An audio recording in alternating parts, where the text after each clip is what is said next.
L'histoire nous laisse des traces, des indices sur des personnages parfois oubliés, un nom de rue, d'une salle au lycée Turgot, ou même un nom gravé dans la pierre.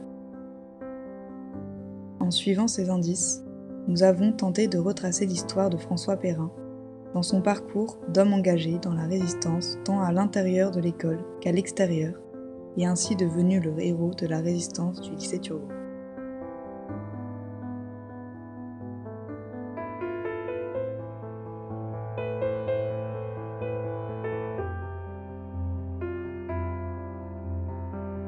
François Perrin, ça m'évoque la résistance urbaine. C'est un ancien professeur du lycée. Une grande rue de Limoges, une rue principale. Figure de quelqu'un qui est allé jusqu'au bout de ses convictions et de ses valeurs. Fils de deux instituteurs, il naît le 21 novembre 1892 à Bujaleuf, en Haute-Vienne. Élève brillant, il entre à l'école normale de Limoges en 1909 pour devenir instituteur. En 1913, François Perrin poursuit ses études à Londres pour perfectionner son anglais.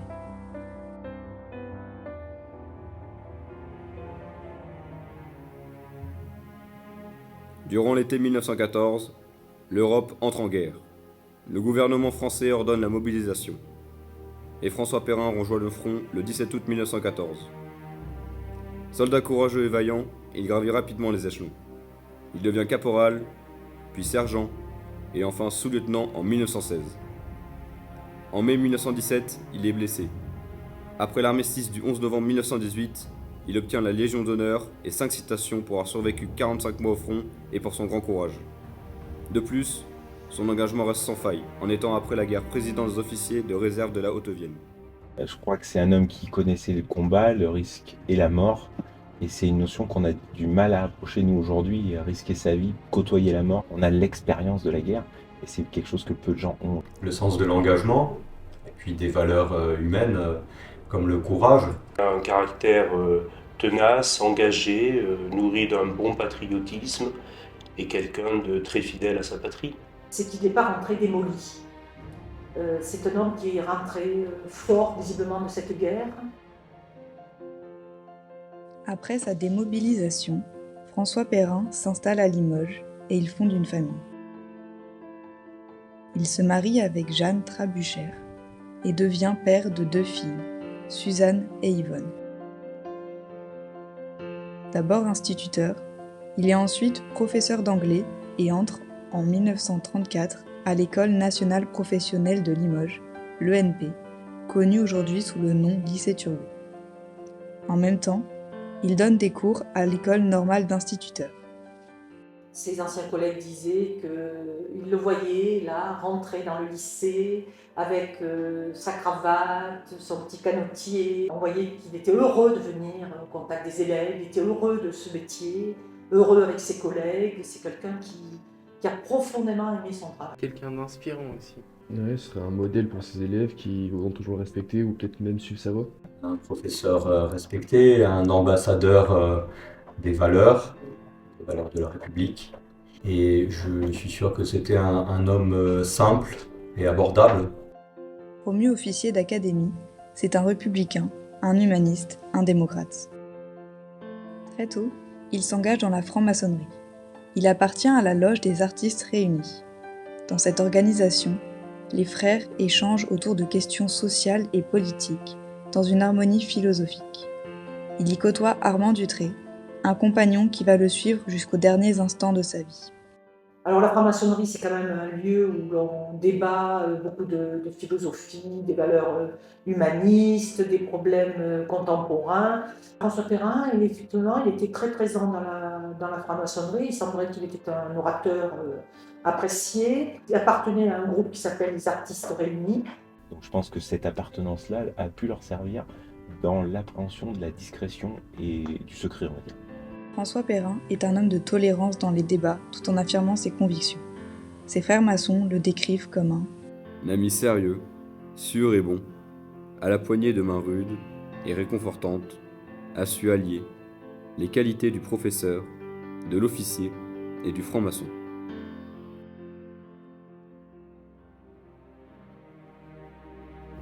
François Perrin est mobilisé. Selon le témoignage de Robert Lavore, un de ses amis résistants, recueilli en 1946, il n'accepte ni la défaite, ni l'armistice voulu par le maréchal Pétain. Juin 1940, c'est une claque. C'est une claque tout simplement parce que la défaite a lieu en 5 semaines et que c'est extrêmement rapide et extrêmement douloureux pour les Français. On a du mal à imaginer qu'en un mois, le pays s'écroule et que les dirigeants changent, tout change, le quotidien change. Immense sentiment de peur.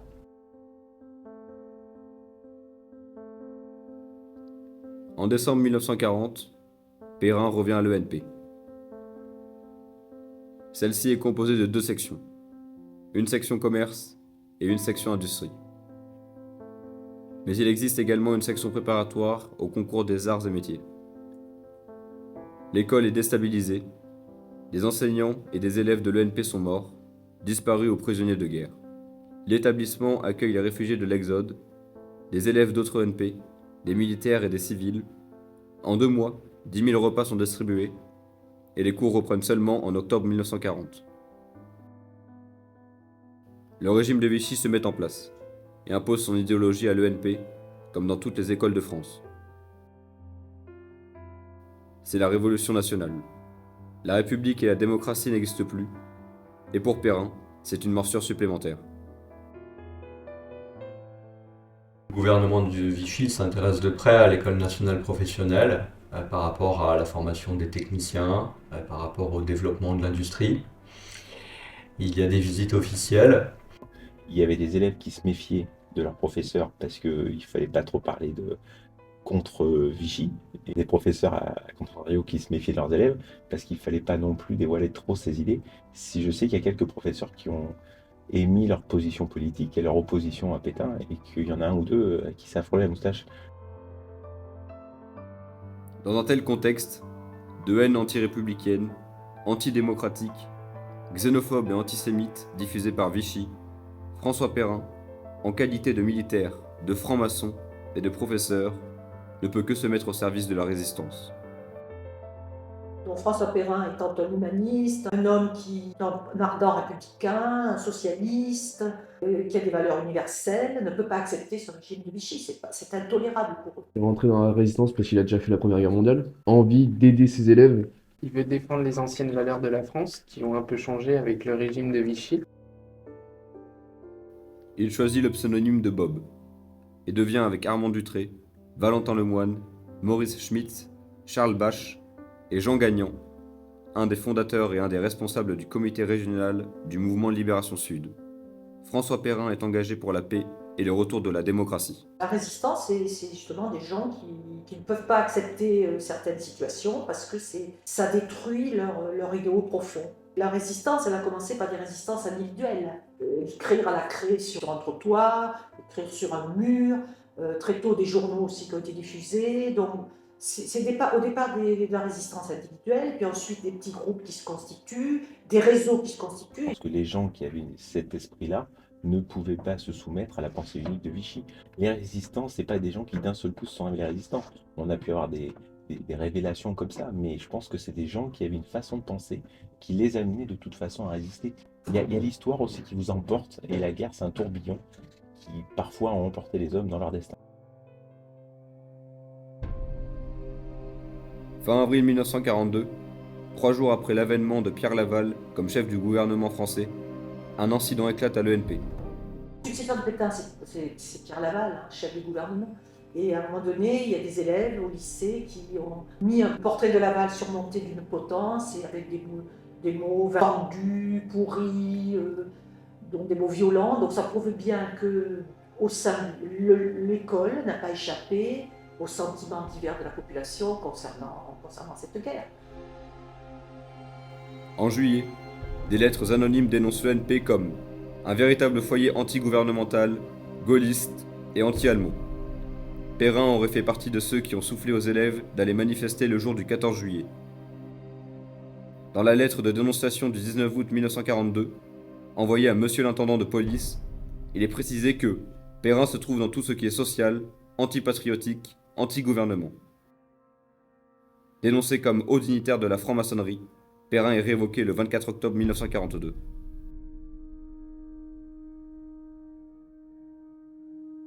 Il a été victime d'appartenance à la franc-maçonnerie parce que pour Vichy, les francs-maçons étaient le plus grand ennemi. Parce qu'effectivement, les francs-maçons étaient des républicains ardents, des démocrates. Et donc, pour Vichy, il fallait absolument s'en débarrasser. Notamment, c'est un mouvement très impliqué chez les instituteurs. Les instituteurs sont très imprégnés par la franc-maçonnerie. Et donc, ils distilleraient auprès des jeunes des idées contraires aux idées de Vichy en ce qui concerne la Révolution nationale. Au printemps 1943, la police allemande décime les mouvements de résistance et ainsi arrête de hauts cadres des murs de la région 5 Limoges. Depuis janvier 1943, les trois grands mouvements que sont Combat, Libération Sud et Francs-Tireurs ont fusionné pour donner naissance au mouvement uni de la résistance. Perrin a participé à la création de l'état-major régional de l'armée secrète, la branche armée des murs, et il dirige le premier bureau, celui du renseignement. Le 17 avril, François Perrin, Armand Dutré et Valentin Lemoine sont arrêtés.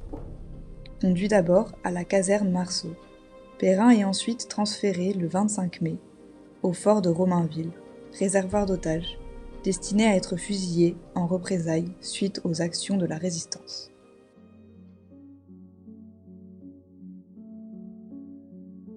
Le 2 octobre 1943, Perrin est fusillé comme otage au Mont Valérien avec 49 autres hommes.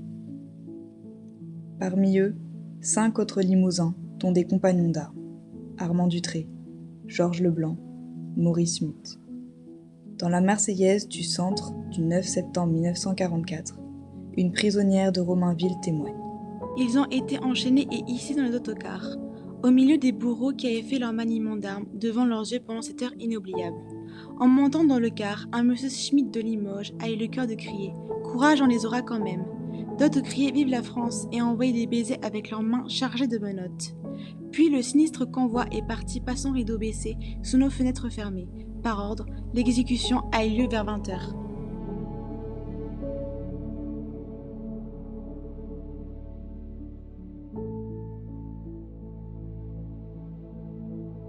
Avant leur exécution, certains otages ont pu écrire une lettre ou faire un graffiti comme celui de Dutré. Rien n'a été retrouvé de la part de Perrin. L'homme brillant, l'enseignant, le militaire, le maçon, le résistant et le père de famille s'éteint à tout jamais pour laisser place à sa mémoire.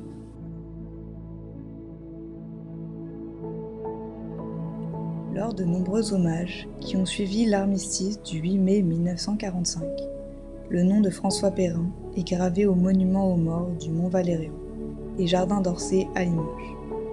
En juin 1945, la salle des professeurs de l'ENP prend le nom de François Perrin. À Limoges, une rue porte son nom et parallèle à celle-ci, la rue Armand Dutré, son compagnon. Chaque année, depuis maintenant 80 ans, une cérémonie est organisée en hommage à François Perrin. Les élèves du lycée Turgot perpétuent la mémoire de cet enseignant, ardent républicain, fervent humaniste, qui n'a pas hésité à aller au bout de ses convictions, comme le décrit Robert Lavendre. Je connus sa détermination et vis son comportement face à une Gestapo dure et implacable. Je l'ai vu revenir d'interrogatoire, le visage tuméfié, abîmé, et qui resta toujours un mur de silence.